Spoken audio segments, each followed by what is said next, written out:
Hi, I'm Paul Michael. I'm 27 years old and I'm a student majoring in molecular, cellular, and developmental biology. I started losing my hair when I was in high school, actually. I noticed that it started to fall out.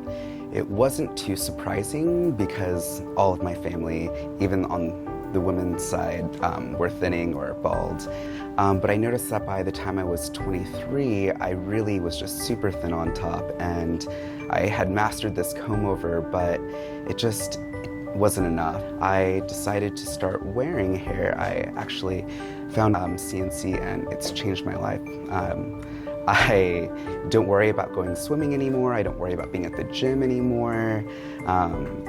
You don't worry about bending over to pick something up. Just little things like that now I do, and I used to worry about it a lot, and now I can live my life.